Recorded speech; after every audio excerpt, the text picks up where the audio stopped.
You're watching Alaska's #1 newscast. Time now for the NewsHour World Report. Well, still ahead, surfing the skies. In tonight's Day Trippin', we take you to Homer for some high-flying kite surfing. And coming up later, catching some waves, we go kite surfing in Homer. Tonight's Day Trip, and Channel 2's Ashton Goodell and photographer Jessica Hoffman get blown away by the kite surfers in Homer.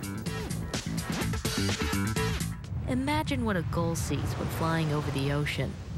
What it feels like to watch the waves below and just glide over them. Today, the stars have aligned for the kite surfers in Alaska. We're calling this Big Wednesday, and because we have a strong west wind blowing in right now. When Tom Fredericks flies on water, he doesn't think of himself as a bird or a plane. It's like I'm Superhuman or Super Mario.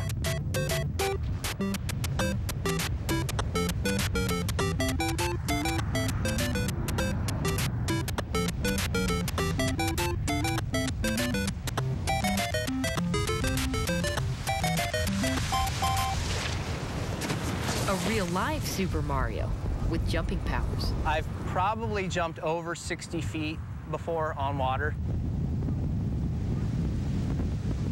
We're always watching the wind. And when we see the wind, we're watching the pressure and waiting for things to line up. And when they do, we go. Kiting is like surfing and flying put together. But when taking on 6 to 8 foot waves, even the superheroes of the sport sometimes have to ask for a little help. Oh dear God, please don't let me get pummeled by one of these big waves. It's definitely a sport that you want to take instruction on how to do. It's like if you just gave me your keys to your airplane, you wouldn't want me to take your airplane for a fly. People driving by feel compelled to stop, and soon waves of spectators blow in to watch. A lot of people are out here today, and you know, what is it? We're 2:30, 2:45, and it's a work day. Everyone's out here watching. I take pictures and watch them. I'm pretty amazed by them, of their agility and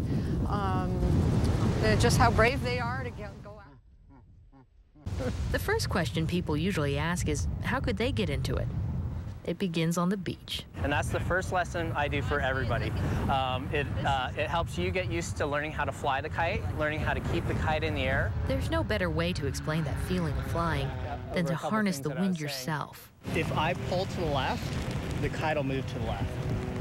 If I pull to the right, the kite will move to the right. And it's like, with this particular kite, it's only about an inch adjustment. So if I pull an inch to the left, it'll fly to the left. Oh, wow. But what I have to do is, in order to stop it from hitting the ground, I have to correct it back to the right. Nobody can learn kite surfing in a day. Oh. Look, I'm pretty good at this. You're doing great. Don't hit me. I'm a natural. I'm not going to hit you. You get an idea of the power behind the kite without getting in over your head. Basic kiteboarding theory seems easy enough. Put me out on the water now. Whoa, maybe not. But it will take a few more lessons before we take on water. You, Ashton, will be swallowing some water. Yes, beginners do, because beginners typically have their mouths open because they're so excited. I don't feel superhuman yet, but like these guys, maybe a little more in touch with the power of nature. With photographer Jessica Hoffman, I'm Ashton Goodell, day tripping on the Homer Spit. That is looks like a lot of fun. Cool. Yeah. And if you'd like to go fly a kite, we have information on how to take lessons on our outdoor website. Go to ak.com. And while you're there, check out our picture slideshow of the kiters and find out about kite boarding. It's like kite surfing, but in the snow. Now that would be pretty rugged, too. That would be fun, too.